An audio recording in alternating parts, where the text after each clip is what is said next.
In this lecture, I am going to explain official marking criteria. First, about the summarized written text. Now here you have partial credits, means it's not like correct or incorrect. You will get marks based on these four one: content, form, grammar and vocabulary. First, about the content.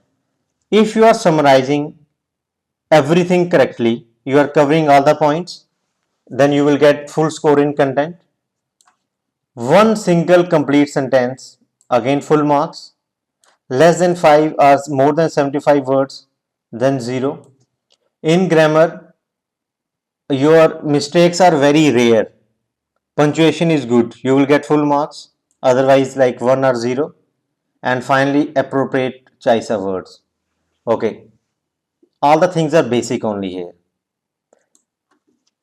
Just to summarize everything, person should get to know about whole paragraph after reading your one sentence.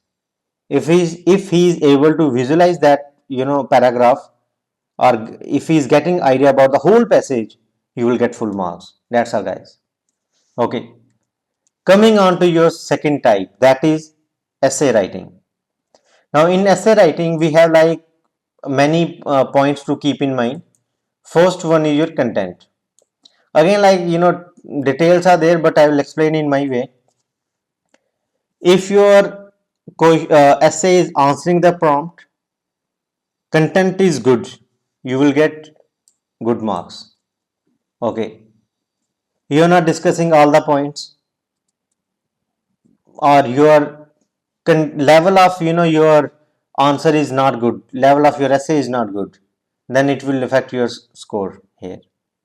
Okay, about the form I have already explained. You need to write 200 to 300 words, that's all. Less than 200, more than 300, you will get half mark, and 0 less than 120 and more than 380, 0.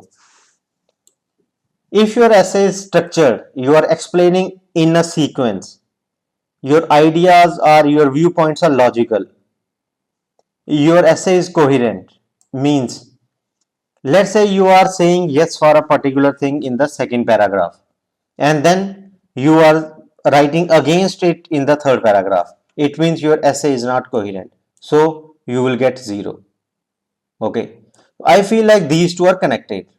If your content is good, then you won't struggle in development, structure and coherent part. This is usually I have seen students who do not have idea about a topic, it affects their structure also, their paragraphing also. Now jumping on to the next part, that is grammar. Again same thing, frequent error free sentences, or I would say rare mistakes, you will get full marks here. Occasional 1 mark, and frequent mistakes 0. I feel these two are also connected, vocabulary and your general linguistic range. How precisely you are able to convey your idea, that is what your general linguistic range. Whether you are to the point, precise or not, okay, that comes in this particular criteria, general linguistic range.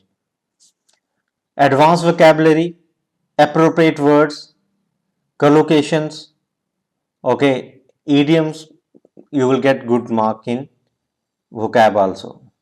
And finally, all spellings are correct, full marks. One spelling error 1, and more than one spelling error 0.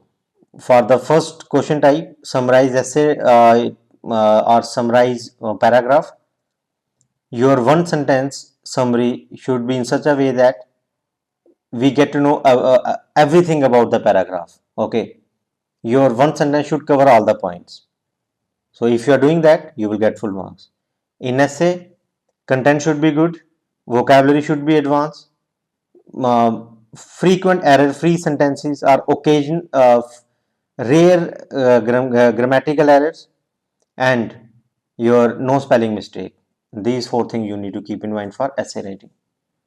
So that's all about this one. Now jump on to the next lecture for different essay types. Okay, I'm going to discuss second type of question, that is essay writing. In that I will teach you what are the different essay types.